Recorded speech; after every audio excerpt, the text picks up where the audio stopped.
Graça e paz. Olha só, ainda falando de dilemas da oração, né?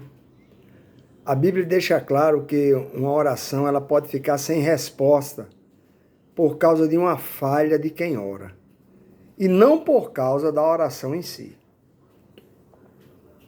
Então, Adão e Eva, eles provaram um bloqueio em seu contato com Deus por causa da desobediência. Bloqueio tão grave que Deus precisou vir procurá-los.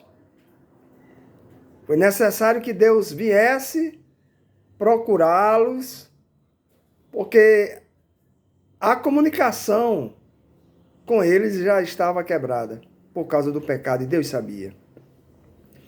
O Salmo 51, ele registra a súplica de Davi em lágrimas, querendo restabelecer, olha só, o contato com Deus, depois dos seus pecados cometidos, no caso lá de Urias e Batseba. Então, Saul, na sua rebeldia, ele procurou o Senhor e não ouviu resposta alguma da parte de Deus. Então, ele resolveu procurar uma feiticeira. Então, enquanto Davi suplica com lágrimas, tentando restabelecer o contato que tinha perdido por causa dos seus pecados, porque o pecado ele faz uma barreira de separação entre Deus e nós. O que acontece? Davi chora, derrama lágrimas querendo restabelecimento. Saul não. Simplesmente, não estou tendo resposta de Deus, vou procurar uma feiticeira. Alguns fazem isso. Começa a ler o horóscopo, começa a querer ir a uma cartomante, ao espiritismo. Ou seja, deixam de crer nesse Deus e começam a tentar outras magias, não é? E às vezes o pecado ele interrompe a comunicação com Deus. No Salmo 66 e verso 18, o salmista diz: se eu acalentasse, se eu alimentasse, se eu mimasse o pecado no coração, o Senhor não me ouviria. Lá em Isaías, ele escreveu essa verdade de maneira mais direta. Isaías foi mais contundente. Ele diz: quando vocês estenderem as mãos em oração, eu vou esconder de vocês os meus olhos, ou seja, eu não vou olhar para vocês. Mesmo que vocês multipliquem as suas orações, aumente o número das orações, passem horas orando, não escutarei vocês. Aí o Senhor vai dizer: as suas mãos estão cheias de sangue. Ele agora vai dizer o que é que eles devem fazer para restabelecer esse contato. Lavem-se, limpem-se, removam suas más obras para longe da minha vista. Parem de fazer o mal, aprendam a fazer o bem, busquem a justiça, acabem com a opressão, lutem pelos direitos dos órfãos, defendam a causa da viúva. Ou seja, eles estavam fazendo tudo errado. Isso era pecado e Deus não queria ouvir, mesmo que eles aumentassem as horas de oração.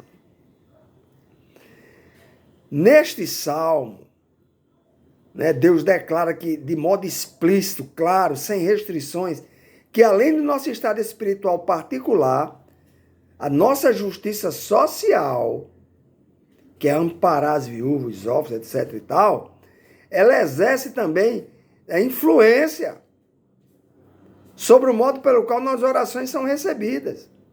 A nossa justiça social, ou a falta dela para com os pobres, órfãos e viúvas, para os mais carentes, também exerce influência direta sobre o modo pelo qual as orações vão ser recebidas ou não. Acabamos de ler no Salmo. Aí lá em Provérbio, Provérbio 21:3, está escrito: quem fecha os ouvidos, quem tapa os ouvidos ao clamor dos pobres, também clamará, olha só que coisa, e não terá resposta. Você que é soberbo,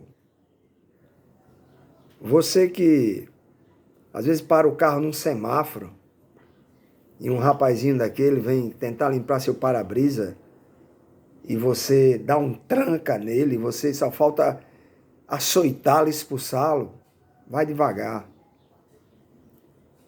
Ele não está ali porque ele quer.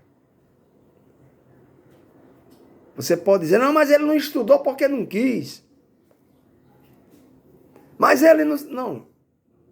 Isso aí não está em mérito. Isso aí não está no mérito da questão. O que está no mérito da questão é, naquele momento, ele está procurando um trabalho alternativo e resolveu limpar um para-brisa para ganhar uma moeda. E isso é muito humilhante. E você ainda humilha mais. Você que é crente fazer isso? Quem fecha os ouvidos ao clamor dos pobres também clamará e não terá resposta. Provérbios 21:3. Eu lembro uma vez, eu parei num semáforo, estava perto de meio-dia, e um rapazinho correu, doutor, chamou de doutor, querendo me, né? Doutor, deixa eu limpar aí, o senhor vai me dar uma moeda para completar o meu almoço.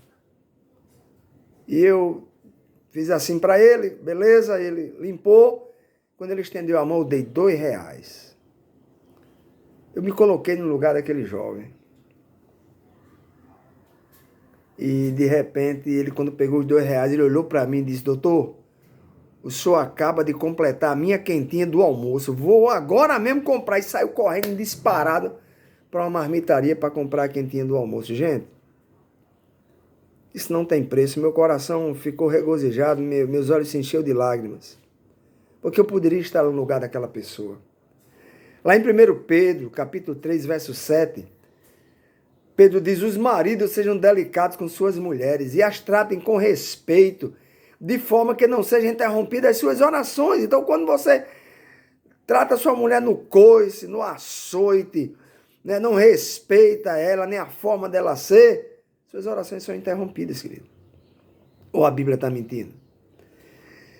Então, pode parecer estranho que essas coisas tenham um efeito direto na vida de oração, mas essa estranheza desaparece se a oração for encarada como um ato de manter-se na companhia de Deus, na presença de Deus. Então você não pode estar lá de qualquer maneira. Todos os aspectos da vida, até mesmo a maneira como tratamos os que nos rodeiam, os que nos odeiam, afetam o relacionamento íntimo com Deus. O mesmo se aplica, né? Ao meu relacionamento com Deus. O tratamento que dispenso à criação de Deus, aos filhos de Deus, determina em parte o modo com que Deus recebe minhas orações e minha adoração. Então, lá em 1 João 3:22, João resume a relação entre oração e comportamento. João vai dizer, recebemos dele tudo o que pedimos. Recebemos dele tudo o que pedimos, porque, uma condicional, obedecemos aos seus mandamentos e fazemos o que lhe agrada. Então, se você quer ter resposta de oração, obedeça aos mandamentos e faça o que agrada ao Senhor. Amém? Vamos refletir sobre isso? Pensa nisso aí e tenta colocar em prática.